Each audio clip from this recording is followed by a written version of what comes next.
Gracias por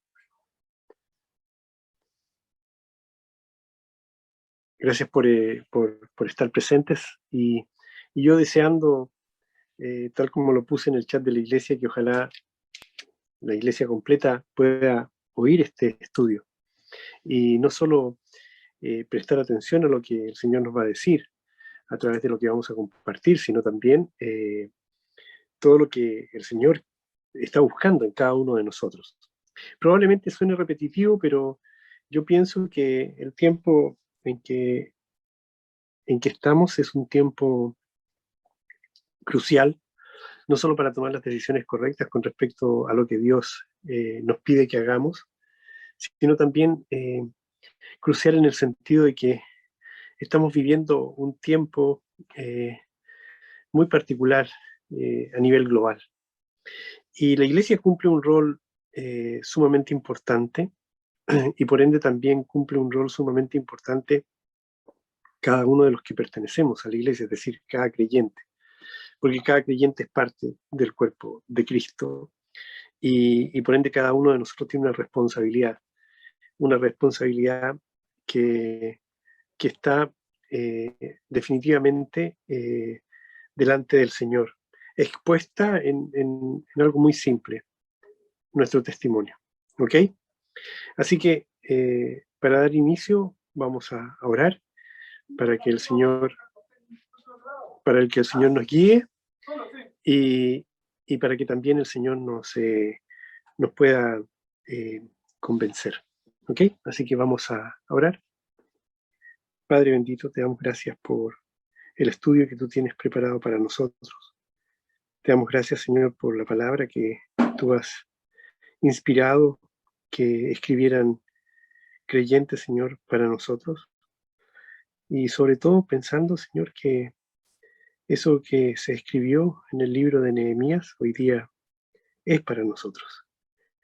Y te agradecemos, Señor, porque llega en el momento que tú has decidido que nosotros oigamos y poder, a través de este mensaje que tú estás trayendo a nuestra vida, la posibilidad de no solo conocer mucho más profundamente tu mente y tu corazón, sino también tus planes y lo que tú quieres que nosotros decidamos conforme a lo que vamos a aprender a partir de esta tarde. Bendice a cada uno de los creyentes de la iglesia de Quilpué, a cada uno de los que va a oír esta prédica. Bendice a los que algún día estuvieron junto a nosotros y que hoy día a lo mejor están en otra iglesia o en otro lugar. Bendice también a aquellos que van a llegar, Dios, porque tenemos la esperanza de que se sigan sumando. Bendice también a aquellos que están preparados para recibir el mensaje de salvación y prepara el corazón de aquellos que vamos a tener que hablar para que esas personas sean convencidas, no por nosotros, Señor, sino por tu mensaje de amor.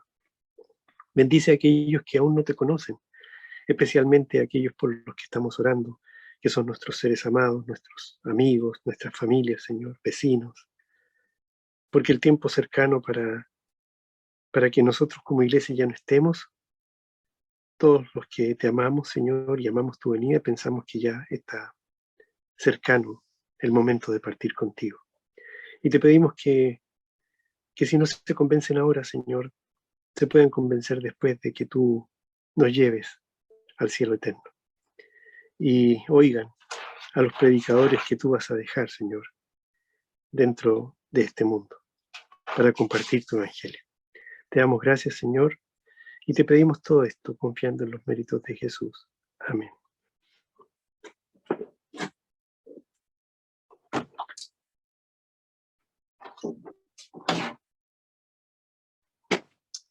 Bueno, hoy día vamos a comenzar un estudio que va a tomarnos aproximadamente 3 prédicas, creo yo.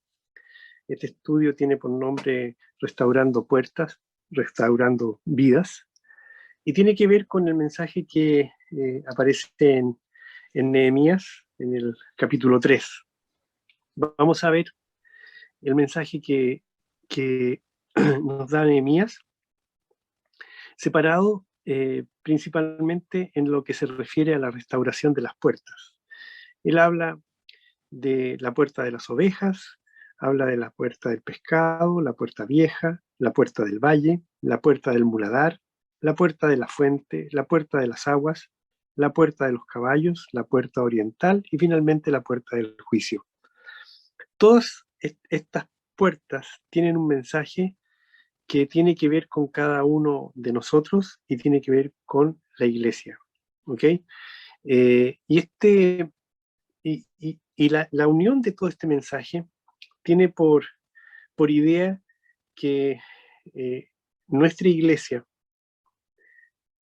particularmente voy a hablar de nuestra iglesia, llegue a ser como la iglesia de Filadelfia. ¿Ok? Y para eso, y ustedes puedan saber lo que Dios quiere que nosotros seamos, vamos a leer para recordar qué es lo que dice Dios acerca de la iglesia de Filadelfia. Este mensaje está en Apocalipsis, en el capítulo 3, del versículo 7 al versículo 13, y dice así: escribe al ángel de la iglesia en Filadelfia. Esto dice el santo, el verdadero, y el que tiene la llave de David, el que abre y ninguno cierra, y cierra y ninguno abre. Dice de la iglesia de Filadelfia, a través de Juan, el discípulo amado: yo conozco tus obras. He aquí, he puesto delante de ti una puerta abierta, la cual nadie puede cerrar, porque aunque tienes poca fuerza, has guardado mi palabra y no has negado mi nombre. He aquí, yo entrego de la sinagoga de Satanás a los que se dicen ser judíos y no lo son, sino que mienten. He aquí, yo haré que vengan y se postren a tus pies y reconozcan que yo te he amado. Por cuanto has guardado la palabra de mi paciencia, yo también te guardaré de la hora de la prueba que ha de venir sobre el mundo entero, para probar a los que moran sobre la tierra.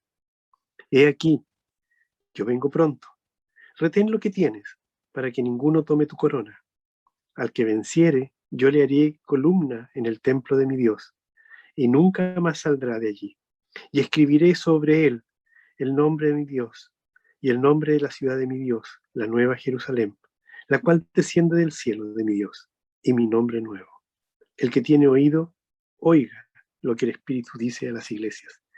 Este es el único mensaje que recibe la iglesia de Cristo a través del mensaje que nos relata Juan, que no tiene ninguna objeción. No hay de parte de Dios ni un pero para esta iglesia. Y esta iglesia, de algún modo, vivió esta restauración de la que nosotros vamos a ser partícipes a través de este estudio. Y esta iglesia es lo que Dios desea que seamos nosotros, la pequeña y gran iglesia de Quilpué. Una pequeña y gran Filadelfia. Ese es mi anhelo, y yo creo que es el anhelo de Dios a través del estudio que Él nos está por compartir. Y quiero que repasemos algo, y eso está en el versículo 15 y 16 del capítulo 6 de Nehemías. Dice el versículo 15: fue terminado pues el muro el 25 del mes de Elul, en 52 días. Y cuando oyeron todos nuestros enemigos, temieron todas las naciones que estaban alrededor de nosotros, y se sintieron humillados y conocieron que por nuestro Dios había sido hecha esta obra. Yo lo quiero plantear de dos maneras, y la primera es la siguiente. Fue terminado, pues, la restauración, ¿sí?, de nosotros. Y cuando todos oyeron y vieron, ¿sí?, que habíamos sido restaurados por completo, temieron y se sintieron humillados y conocieron que por nuestro Dios ha sido hecha la restauración.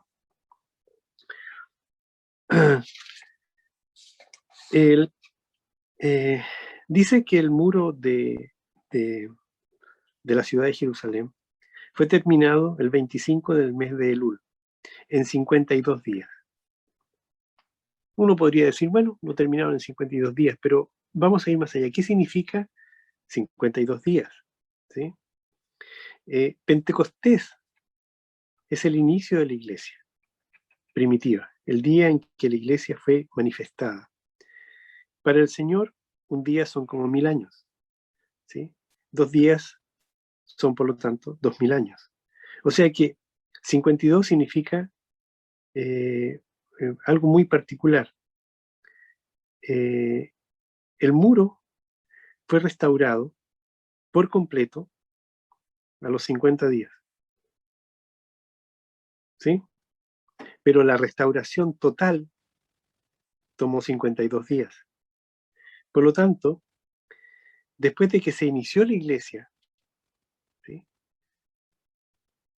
han pasado 2 días, que son 2000 años. Es entonces en esta época, es en este tiempo, que definitivamente la iglesia va a quedar completamente restaurada o va a quedar totalmente identificada con una negación a la restauración. Hay dos posibilidades: querer ser restaurada la iglesia y por tanto querer como creyentes ser restaurados, o simplemente dejar de lado esta enseñanza que Dios nos quiere dar y dejar de lado también el deseo que Dios tiene para con nosotros de esta restauración. Por eso, en esta época, en este momento tan crucial de nuestras vidas, de la humanidad completa, del mundo completo, ¿sí?, el Señor nos está invitando y nos llama a terminar los muros y a terminar las puertas. Y cuando las terminemos, todos van a conocer lo que dice el versículo 16 de Nehemías 6. Y cuando lo oyeron todos nuestros enemigos, temieron todas las naciones que estaban alrededor de nosotros, y se sintieron humillados y conocieron que por nuestro Dios había sido hecha esta obra. Así pasó con la iglesia de Filadelfia, ¿sí? Y así quiere Dios que pase con esta iglesia nuestra. ¿Ok? Por lo tanto, cuando terminemos este estudio, quizás estemos restaurados como creyentes y como iglesia. Y el Señor nos está invitando a terminar los muros y las puertas, y quizás ahí lleguemos a ser como Filadelfia. Vamos a ver en esta primera prédica y en esta primera parte de este estudio las primeras 3 puertas: puerta de las ovejas, puerta del pescado y la puerta vieja. ¿Ok? Entonces, tal como el pueblo de Israel fue llevado cautivo a Babilonia en 3 etapas, ¿sí?, de la misma manera, en 3 etapas también fue restaurado todo lo que concernía a la ciudad de Jerusalén. ¿Ok? Y vino Esdras primero y adornó el templo y abrió las escrituras. 13 años después llegó Nehemías y él llegó a restaurar los muros, las puertas y toda la ciudad. Entonces nos vamos a concentrar en el libro de Nehemías, específicamente en el capítulo 3, ¿sí?, donde él ya comienza con la reedificación que sintió la necesidad de efectuar por un llamado que hizo Dios a su corazón. Entonces, él comienza por la restauración del muro y obviamente de las puertas que estaban dentro de esos muros. Y esto es un retrato de lo que es la vida de la iglesia en vías de restauración. Y es lo que el Señor quiere que suceda con cada una de las iglesias que conforman la iglesia de Cristo, el cuerpo de Cristo. Ahora, es fundamental también que entendamos para qué sirve un muro. Un muro sirve para protegerse, por un lado, pero también sirve para separar. ¿Ok? Tiene esas dos, podríamos decir, esos dos significados, ¿sí? El que sirva para protegerse y por un lado, y también sirva para separarnos de algo. Entonces, un muro sirve entonces para excluir y para incluir. ¿Ok? Está justo el muro para dejar cosas fuera y dejar lo que sirve dentro.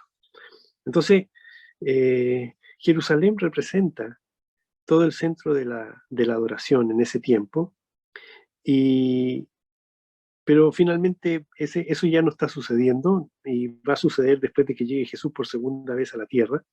Mientras tanto, el lugar para adoración es la iglesia. Ahora, la adoración no es ir a cantar, no es ir a escuchar himnos, no es ir a danzar, no es ir a levantar las manos, ni nada por el estilo. La adoración es el sentido que nosotros le ponemos a nuestra vida en relación a todo lo que Dios nos da. Y principalmente, esa es la atención de su mensaje, es principalmente la atención al poder de su mensaje y sin duda a que lo creamos y lo pongamos en práctica. ¿Ok? Por lo tanto, vamos a partir con la primera puerta, la puerta de las ovejas. Y esto tiene como sentido el inicio como iglesia, pero también el inicio como cada uno de nosotros siendo salvo. Y esto está en Nehemías 3:1 y dice así: Entonces se levantó el sumo sacerdote Eliasib con sus hermanos los sacerdotes y edificaron la puerta de las ovejas. Ellos arreglaron y levantaron sus puertas hasta la torre de Amea y edificaron la torre de Hananael. Lo primero que fue restaurado fue esta puerta, la puerta de las ovejas. Y esto representa el nuevo nacimiento, el volver a nacer. Representa también cuando se refiere a Cristo que nuestro Señor Jesús, cuando vino por primera vez, vino como oveja y entró justamente por esta puerta, montando un pollino, hijo de asna, y fue ovacionado aún por los niños. Cuando Él retome el camino de regreso y retorne definitivamente por segunda vez, ya no va a entrar por la puerta de las ovejas, entrará por la puerta oriental. Ya no entrará como oveja, sino como león. No vendrá a ser juzgado en la cruz, sino como rey. Entonces la puerta de las ovejas nos habla de la entrada a la vida de la iglesia. Nadie puede entrar si no es por Cristo a la iglesia. El Señor ha dicho: yo soy la puerta y el que por mí entrare será salvo. Entonces vemos que las demás puertas tenían sus cerrojos y sus cerraduras, pero la única puerta, la puerta de las ovejas, fue dejada sin cerrojos. Y esto es muy ilustrativo. El Señor Jesús está para todos, porque de tal manera amó Dios al mundo que ha dado a su Hijo Jesucristo, ¿sí? Para que todo aquel que en Él crea no se pierda, mas tenga vida eterna. Jesús murió por todos, ¿ok? Pero es necesario que la puerta tenga cerrojos. Entonces no podemos admitir a cualquiera en la vida de la iglesia.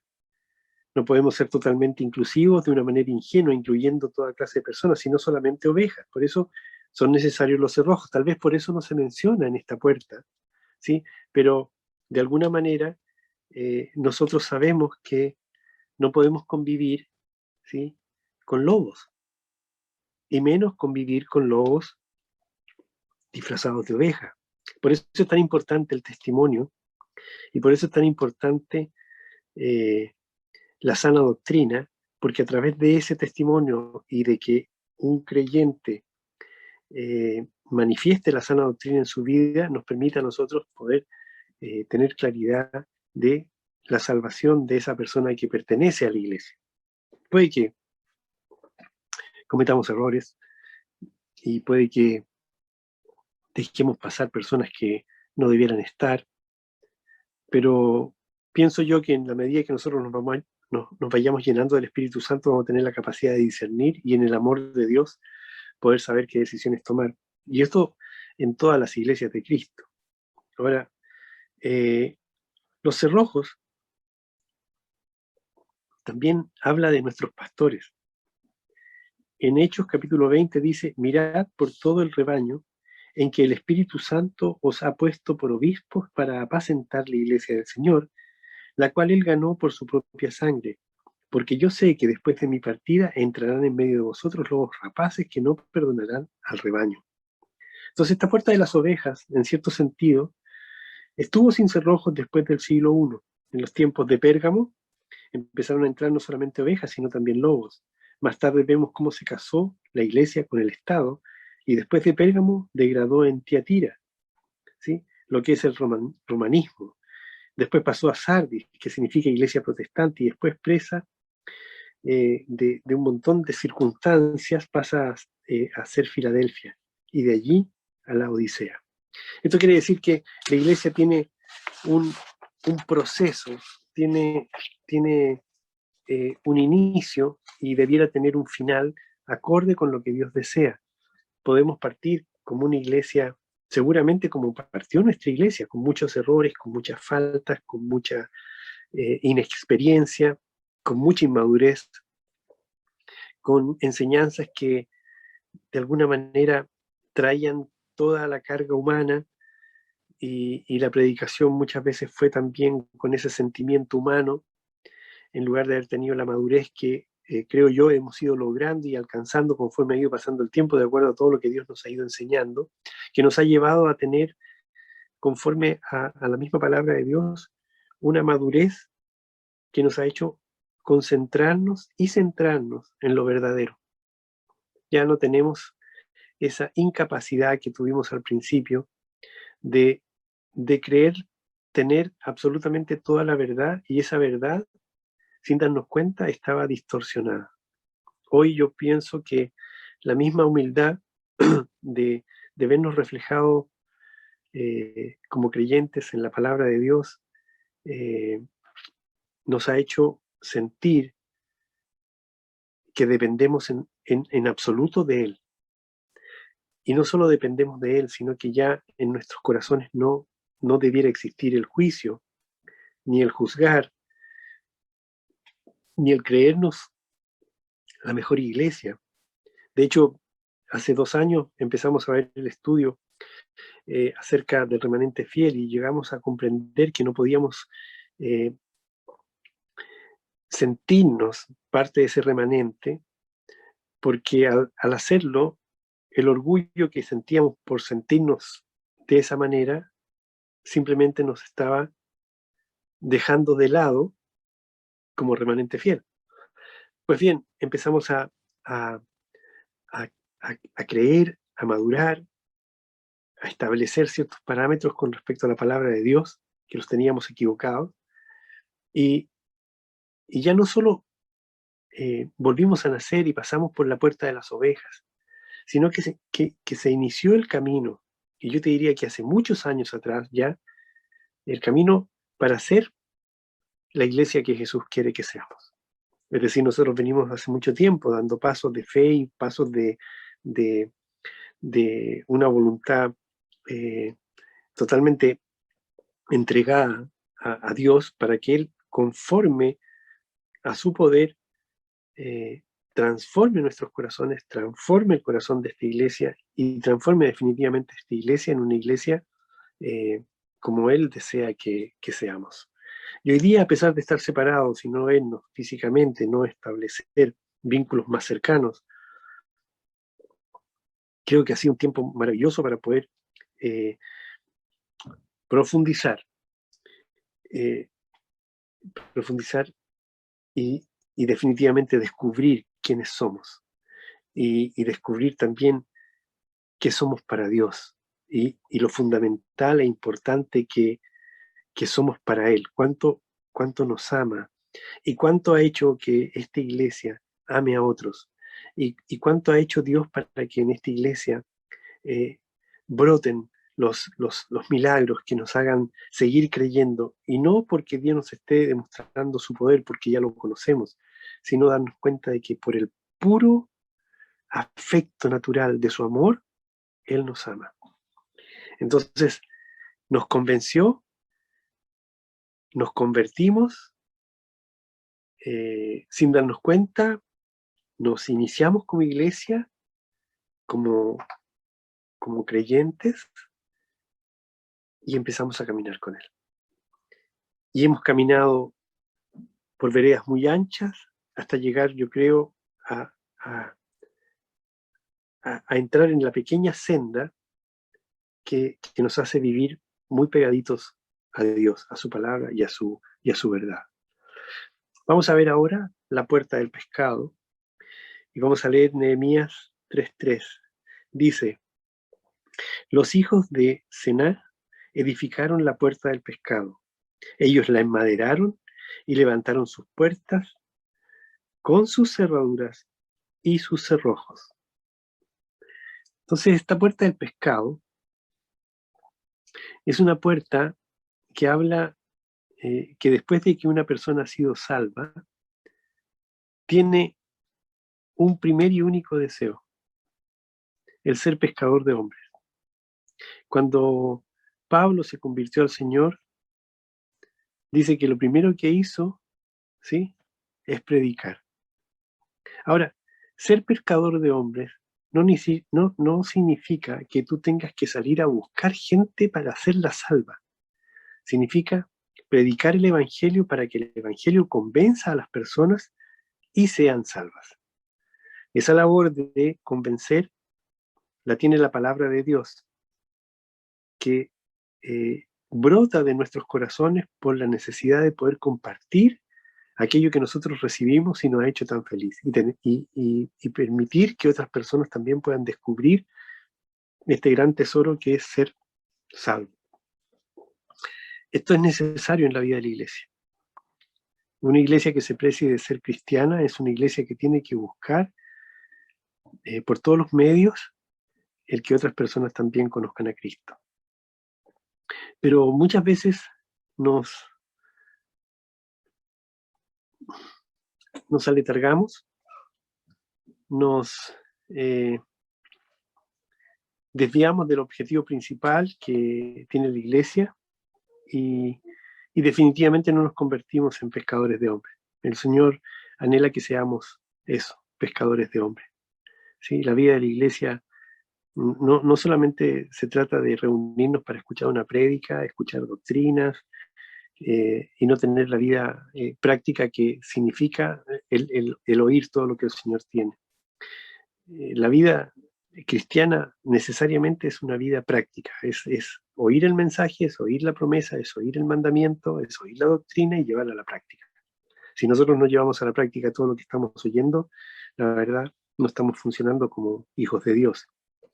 Entonces, ¿qué más vida práctica que enmaderar la puerta del pescado y transformarnos en pescadores de hombres? El Señor le dijo a sus discípulos: vengan en pos de mí y los haré pescadores de hombres.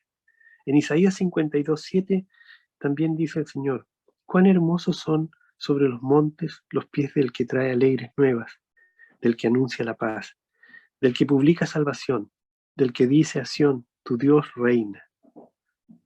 Primero, este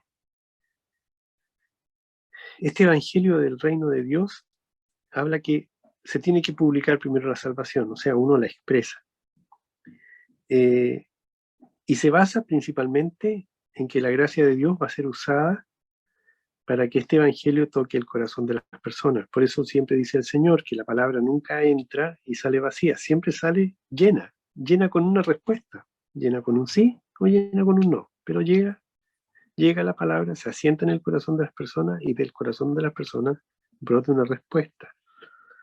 Por eso también después se publica tu Dios reina cuando una persona, ¿sí?, finalmente se ha convertido. Entonces, el Señor Jesús lo primero que hizo en un momento determinado fue enviar a todos los discípulos al mundo, ¿sí? Y el Señor envió a los discípulos para que hicieran lo mismo que hizo Él, ¿sí? Los envió a predicar, a ser pescadores de hombres. Y si hubiese un hijo de paz, posad en esa casa, y vuestra paz será sobre esa casa. Y si hay enfermos, sanadlos. Pero si en tal ciudad no os reciben, sacudid el polvo de vuestros pies sobre la ciudad, y de cierto os digo que será más tolerable el castigo para Sodoma y Gomorra que para esta ciudad. Pero hoy en día, alguien dijo que ya no hay polvo que sacudir. No hay polvo que sacudir. Porque realmente pocos son los que salen a predicar. Y de verdad los pies hermosos del que habla este versículo del capítulo 52 de Isaías es de los pies de aquellos que tienen polvo para sacudir.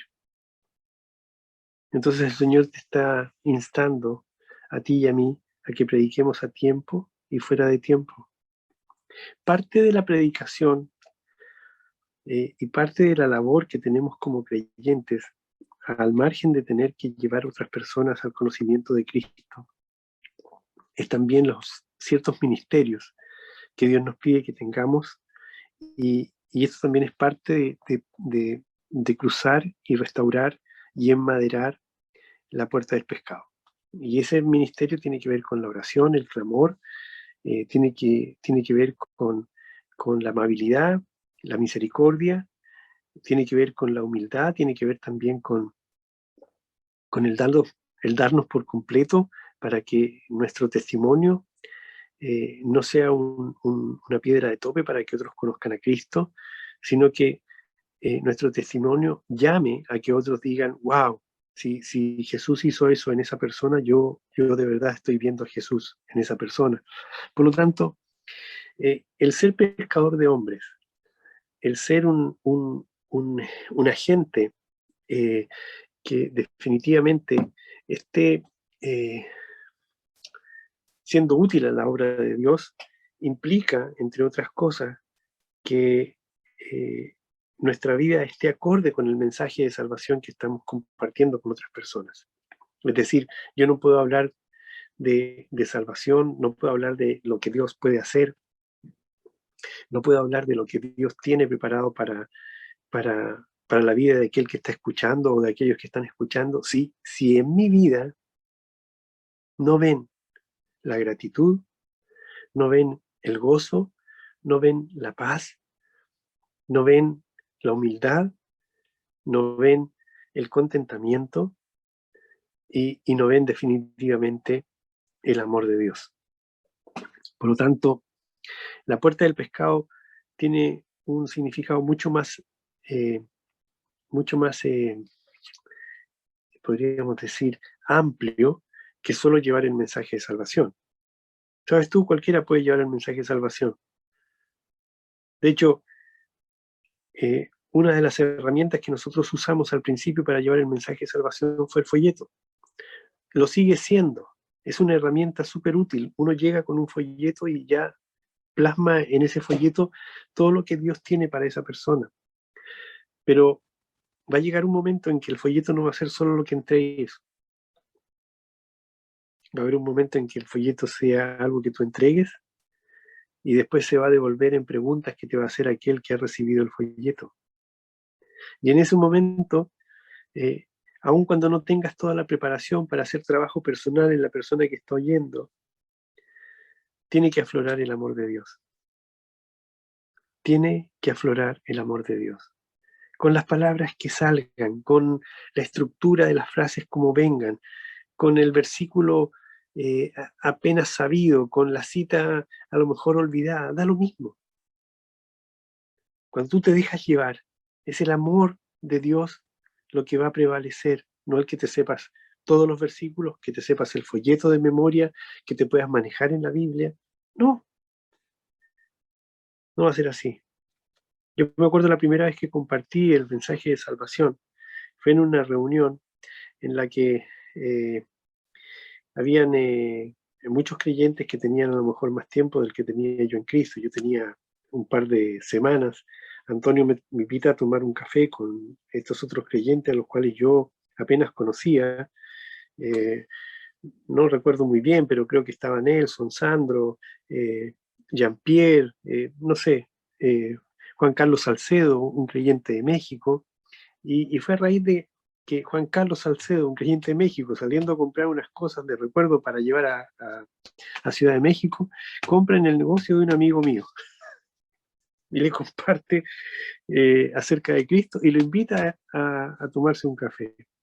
Y cuando llega, este amigo mío me, me dice, se llama Juan Mazú, que es tío del jugador de tenis. Entonces viene y me dice, Juanito, me dice, oye, tú también estás aquí, tú también perteneces a este grupo, sí, a ver, cuéntame. Y Antonio y todos se quedaron callados. Nadie dijo nada. Nadie dijo nada. Y yo miraba a Antonio como diciendo, sálvame, sácame de este lío, no sé qué decir. Y entre piti y ya, me lancé y tiré algunas frases equivocadas, no sé. Y después le digo a Antonio, ¿por qué no me ayudaste? Entonces, Antonio me dijo algo que ha predominado durante toda mi vida. Me dijo, si no confiamos en que el Espíritu Santo guía, vamos a terminar confiando en lo que los hombres digan. Y si yo no confío en que estoy orando para que tú en ese momento dijeras las cosas que tenías que decir, buenas, malas, incorrectas, correctas, ¿sí? Por la gracia de Dios, yo simplemente estoy desconfiando de que Dios tenga el control de todo. Fue una lección tremendamente importante para mí, porque desde ese momento, cuando he tenido la oportunidad de compartir el Evangelio de Cristo, aún siendo con frases muy entrecortadas o con un mínimo de tiempo, me he dado cuenta del poder que tiene Dios al ver personas que se convierten solo con escuchar un versículo o solo con escuchar una verdad o solo por la gran misericordia de Dios. Les voy a comentar algo que se me viene a la mente. Hace mucho tiempo atrás, una amiga de Emi recibe la noticia, ella se llama Alma, que su esposo eh, está grave y probablemente va a morir y está agonizando. Entonces, Emi viene y me dice, yo llegaba muy tarde del trabajo en Santiago, en ese tiempo ni siquiera iba en auto, llegaba en bus, no tenía los recursos como para hacerlo en auto, así que llegaba, no sé, 8:30 acá a la casa, y Emi me cuenta esta historia y me dice, por favor, Pedro, puedes ir a hablar al hospital naval donde está el esposo de Alma, que la verdad no tengo idea ni cómo se llama, pero el señor necesita oír, se está muriendo, y Alma me conoce, y Alma no era creyente. Entonces yo le digo, bueno, Emi, yo voy a ir, y partía, me iba, comía algo y me iba al hospital naval, y en el hospital naval no me dejaban entrar. 3 días después, Emi me dice, oye, ¿sabes qué? Alma dice que ahora puedes decir que te van a dejar pasar y tú solo tienes que decir que eres pastor y todo eso. Ya, bueno, partí de nuevo. Y esta vez le dije a José, en ese momento era el pololo de Marcela, mi hija, que me acompañara. Y llegamos allá y la enfermera dice, no pueden entrar. Ah, ya, bueno, dice, y le dije, es de Dios, no hay que entrar. Y me devolvía. Y la Emi le llamaba a la Alma y la Alma le decía, pero ¿cómo no me ubicó? En fin. Resumiendo, pasaron después como una semana y media y Alma llama a la Emi y le dice, estoy aquí en el hospital y necesito que Pedro venga porque eh, quiero que él le hable a mi esposo. Y yo le digo a la Emi, pero ya he ido tantas veces, Emi. O sea, ¿cómo voy a ir de nuevo? Otra vez me tengo que pegar el pique. Son como las 10 de la noche. Negro, anda, por favor. Ya, bueno, ya voy a ir. Y partí. Y llegué y me encuentro con Alma y sus 2 hijas. Y esa noche se convirtieron Alma y sus 2 hijas. Y cuando termino de hablar y de orar con ellas, sale la enfermera. Y Alma le dice a la enfermera, este es el pastor, no sé por qué me decían pastor a mí, pero bueno, da lo mismo, que viene a hablar con mi esposo. Entonces la enfermera dice, pero señora Alma, su esposo está inconsciente, está, está totalmente sedado, no, le dice la enfermera, lo lamento tanto, lleva así semanas, o sea, lo único que estamos esperando es que pase algo. Me imagino que le estaba diciendo y se estaba refiriendo a que el señor muriera. Y las Alma le dice, por favor, solo le pido, porque yo ya le había dicho, yo necesito verlo, no necesito que me escuche, o sea, no necesito que me hable, necesito verlo. Y ya, y finalmente me hacen pasar, y me hacen pasar con ella. Y va también la enfermera en jefe, como diciendo, yo ya les dije, ¿sí? Y llegamos y bueno, nos disfrazaron con bat y todas las cuestiones, entramos a la UCI y me ponen delante de la camilla del esposo de Alma. Y la enfermera dice, ven, no hay nada que hacer. el señor Juan dice, no va a oír. Entonces le digo, ¿me permite acercarme? Sí, me dice la enfermera, hágalo. Y le tomo la mano a Juan y le digo, Juan, mi nombre es Pedro y vengo a hablarle del Señor Jesús. Y Juan se sienta, abre sus ojos y me dice, hola Pedro, puedes hablarme del Señor Jesús. Y yo no te puedo decir que no estaba atónito, estaba impresionado. Juan esa noche recibió a Cristo. Las 2 semanas siguientes, Juan salió de la UCI.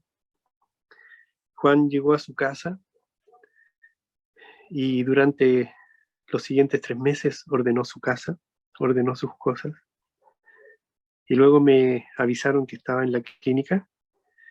Lo fui a ver y Juan me había llamado solo para despedirse y para decirme que se iba al cielo. Y qué gozo, porque yo me negaba a ir. Finalmente a mí me empujó. Cuando alguien me pide que hable de Cristo, no importa lo que esté haciendo, no dudo en hacerlo. Voy. Si la respuesta de la persona a la que le hablo es no, salgo dando gracias a Dios por la oportunidad. Porque no sé cuánta gente se ha convertido conmigo, no me interesa. No llevo las cifras, no es una contabilidad de las almas. No va a significar que tenga más o menos coronas en el cielo. Si una persona no logra que nadie se convierta con él, no importa. Lo importante es compartir el Evangelio. Por lo tanto, no tengan temor. No tengan temor. Hablen de Cristo. Una frase, solo una frase. Una frase que abra el diálogo. Que digan, Cristo salva. Que entreguen un folleto. Pero principalmente, muestren el amor de Cristo. Muestren el amor que Cristo les ha dado y exteriorícenlo para que otros puedan tener este gran privilegio de ser también llamados hijos de Dios. La tercera puerta que vamos a ver este día es la puerta vieja. Nehemías 3:6 dice, la puerta vieja fue restaurada por Joiada, hijo de Pasé, y Mesulam, hijo de Besodías. Ellos la enmaderaron y levantaron sus puertas con sus cerraduras y cerrojos. Después de que una persona es oveja, después de que ha pasado por la puerta del pescado y se ha convertido en un pescador de hombres, es necesario que no solo como persona, sino también como iglesia, al pertenecer a una iglesia, al pertenecer al cuerpo de Cristo, sea restaurada la puerta vieja. Y la puerta vieja se refiere a volvernos a las sendas antiguas. Jeremías 6:16 dice así, así dijo Jehová, paraos en los caminos y mirad y preguntad por las sendas antiguas, cuál sea el buen camino, y andad por él, y hallaréis descanso para vuestra alma. La puerta vieja se refiere a volver al principio. La puerta vieja se refiere a volver al camino que estableció Jesús. Es lo que el Señor quiere. Volver al modelo original de Dios, a la iglesia tal como está en el libro de los Hechos. No megas iglesias. No estoy en contra de las megas iglesias. Pueden ser a lo mejor muy útiles. Y quizás haya muchas megas iglesias con sana doctrina y haciendo el trabajo que Dios quiere. Pero principalmente el volver a las raíces es volver a las iglesias, a la iglesia de hecho, una iglesia pequeña, una iglesia donde a lo mejor el número no pasaba de 50 personas, donde todas las personas se conocían, donde el pastor o el predicador o el maestro o quien sea el que esté a cargo de esa iglesia tenía control sobre la enseñanza, los, los que participaban o participan de esta iglesia, cuando vuelven al principio de lo que habla el libro de Hechos, es una iglesia donde fluye el amor, donde hay mucho compañerismo, donde hay apoyo en oración, donde definitivamente el amar las almas perdidas es una vocación y es un impulso hacia lo que se debe hacer, pero también al volver a las sendas antiguas, al volver al principio, al volver al plan eh, maestro de Dios, no solo está hablando de, de lo que tiene que ver con la iglesia, está hablando con lo que tiene que ver con el hogar, con la familia, con las relaciones, es lo que tiene que ver con la manera de interactuar, de, de cómo tiene que aflorar el fruto del Espíritu Santo en cada una de esas relaciones, en cada una de esas manifestaciones, en cada una de las cosas que tenemos que hacer. Porque de repente hay creyentes que pueden determinar en su corazón que ya siendo pescador de hombres, entre comillas, y, y no sé, volviendo a algunas cosas básicas de la doctrina de Dios, ya está todo hecho. No es así. Hay muchas más cosas que son también muy, muy fundamentales. Y la Biblia dice claramente en Hechos 2:42, y perseveraron en la doctrina de los apóstoles, en la comunión unos con otros, en el partimiento del pan y en las oraciones. Estos son los caminos antiguos, estas son las sendas antiguas, ¿sí? Hoy en día lo que parece ser tradición no es lo antiguo, ¿sí? Sino lo nuevo. Por decir de alguna manera, es, es, es la nueva manera en que se está dictando que se conduzca la iglesia, ¿sí? Y la verdad es que eh, el Señor nos demanda que volvamos a las sendas antiguas, a tener comunión unos con otros, a partir el pan, a perseverar principalmente en la doctrina de los apóstoles, y esa aparece en las cartas del Nuevo Testamento. Eh, y esto porque de repente yo creo que se ha perdido la esencia, ¿sí? La esencia, y la esencia principalmente se ha perdido porque hemos dejado de ser humildes, dejado de ser humildes. Nosotros tenemos que eh, perseverar en algunas doctrinas que son básicas, no son las únicas, pero son básicas. Enseñar es una de ellas. El partimiento del pan es compartir, ¿sí? Como lo hizo el Señor Jesús en la cena, en la Santa Cena. También tiene que ver con la comunión unos con otros, es decir, el conocerse, el apoyarse, el tener amistad, el ser cuerda de tres nudos, ¿sí? Y finalmente las oraciones. Y nosotros hace un tiempo eh, que esta iglesia tiene un ministerio que se inició de manera muy simple y, y tiene que ver con el orar por otros. Y creo que una de las cosas también más importantes que tenemos como iglesia es que cada uno de los que la componen, me refiero a esta iglesia en particular, es que nosotros, cada uno de los creyentes, hemos pasado a segundo plano. Porque estoy seguro de que muchos de ustedes, y ojalá sea la mayoría, no oran por ustedes, aun cuando lo hacen, pero principalmente tienen el foco puesto en aquellos que Dios pone en sus corazones, nuestras familias que nos han convertido, las personas que nos piden oración, eh, el amigo que te dice que ores por él, eh, las cosas que tú sientes como necesidad en tu esposa, en tu esposo, en tus hijos. eh, no sé, es tanta el tiempo que yo creo le dedicamos a la oración por otros que eh, de verdad esta iglesia está avanzando, creo yo, a ese título, podríamos decir, nobiliario, que es ser como Filadelfia. Entonces, tenemos que volver a las sendas antiguas. No podemos innovar, no hay cosas que innovar. Lo que el Señor determinó que tenía que ser es lo que está sirviendo y es lo que va a seguir sirviendo. El Señor no está interesado en que nosotros innovemos, sino que hagamos caso al modelo antiguo, que entendamos que el modelo antiguo es el mejor, es el perfecto, porque ese modelo antiguo lo ideó Dios.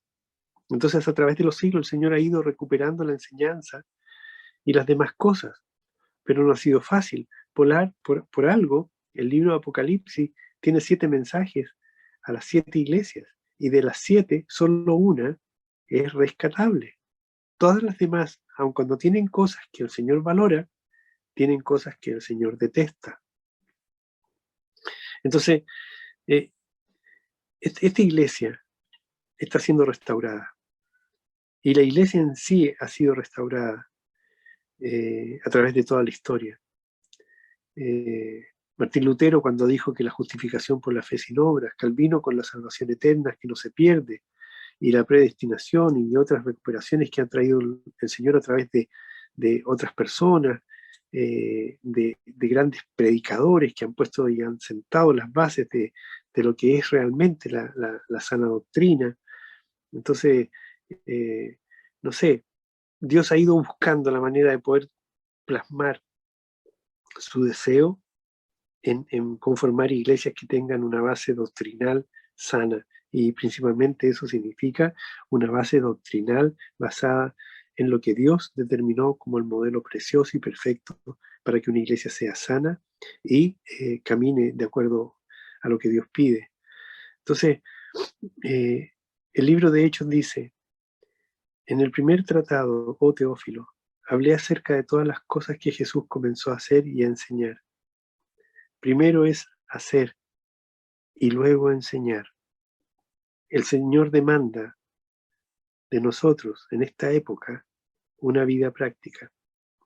No nos llenemos de teología, no nos llenemos de mucha ideología, no nos llenemos de tener una cabeza con una memoria extraordinaria para saber dónde está el versículo, el pasaje, etcétera, porque eso no sirve. Sirve, pero no sirve. ¿Ok? Vivir la vida de la iglesia es lo que realmente vale. Vivir la vida como creyentes, hijos amados de Dios y obedientes a Él es lo que vale. Llevar una vida práctica y que nos amemos unos a otros y que vivamos para otros es lo que sirve. Es lo que sirve.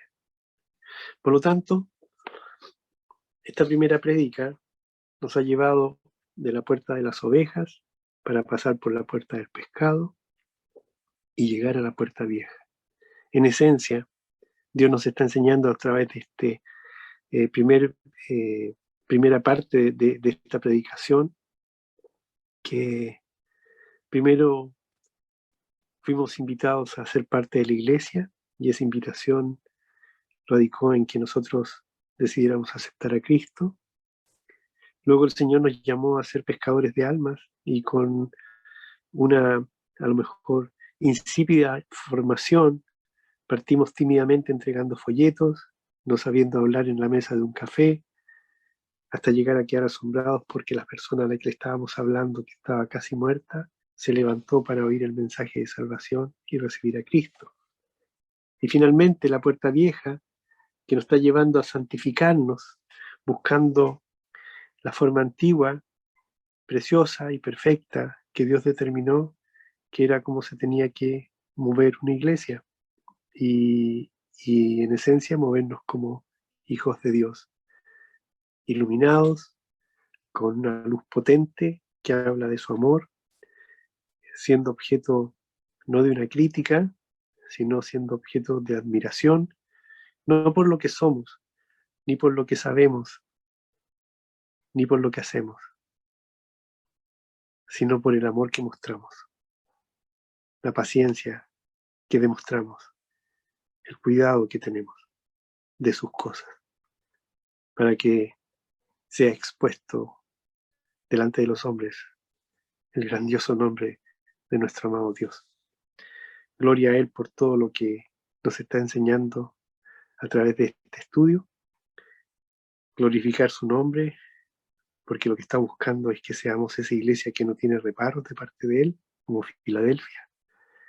Y dar gracias a Dios por esta oportunidad que Él nos da de conocer qué significa la restauración del muro por parte de Nehemías y lo que significa la restauración de las puertas, que incluyen y excluyen, para que tengamos la protección que Dios desea para nuestra vida. Vamos a orar. Le he pedido a Sandro que concluya esta reunión con una oración y darles gracias por estar presente en esta primera prédica de este estudio, restaurando puertas y restaurando nuestras vidas. Y los dejo sin duda más que invitados para que el próximo sábado escuchemos esta segunda parte con nuevas 3 puertas, la del valle, del muladar y de la fuente, que habla de humillarnos, botar la vida anterior y llenarnos del Espíritu Santo. Así que Dios los bendiga. Sandro, ¿puedes orar, por favor? Ok. Señor, Padre bendito, en primer lugar te queremos dar infinitas gracias, Señor, por habernos permitido una vez más reunirnos para escuchar este hermoso mensaje que tú nos has transmitido a través de Pedro, Señor. Padre bendito, una vez más agradecerte por el hermoso regalo que nos diste de entregar a tu Hijo por nosotros, para que creyendo, Señor, hubiéramos sido salvos. Padre bendito, gracias por ello. También, Señor, pedirte para que, Señor, permitamos que tú sigas trabajando en nuestra vida diariamente, día tras día, Señor, y querer ser útiles para ti, para tu obra, Señor, ganando almas, ganando gente, Señor, y siendo útiles, Señor, a tu obra. Padre amado, también te queremos pedir que tú sigas trabajando en nosotros y dejándote trabajar, Señor, también en nuestro crecimiento espiritual, Señor Padre amado. Señor, muchas gracias por tu infinito amor, por tu infinita misericordia, tu cuidado, tu provisión. Padre bendito, te pedimos para que también tú sigas poniendo en nuestros corazones, en nuestra iglesia, en cada uno de nosotros, el querer, Señor, estar orando continuamente los unos por los otros, Señor, por las diversas situaciones que se presentan diariamente, cada momento, Señor. Pero que no decaigamos, Señor, que querramos andar siempre, Señor, juntos, unidos, en oración, sabiendo, Señor, que va a permitir siempre lo mejor para nuestras vidas, Señor, indistintamente de que muchas veces no comprendamos la respuesta. Pero sabemos que es tu voluntad, Señor. Padre amado, te queremos pedir ahora también para que bendigas a cada uno de nuestros hermanos en Cristo. Bendice también, Señor, a la iglesia de Francisco, la iglesia de Antonio, la iglesia del Pastor Jaime, nuestra iglesia, Señor. Bendice a cada uno de los guías, la gente que nos habla, que nos enseña, Señor Padre bendito. Muchas gracias. Y en especial a ti, Señor Padre amado. Muchas gracias por todo lo que nos das continuamente y merecidamente, Señor. Sabemos que todo esto proviene de ti. Padre amado, sigue guiándonos día tras día y querer andar siempre en tu camino en obediencia a ti, Señor. Muchas gracias, Padre bendito, en el nombre de tu Hijo Cristo Jesús. Amén, Señor.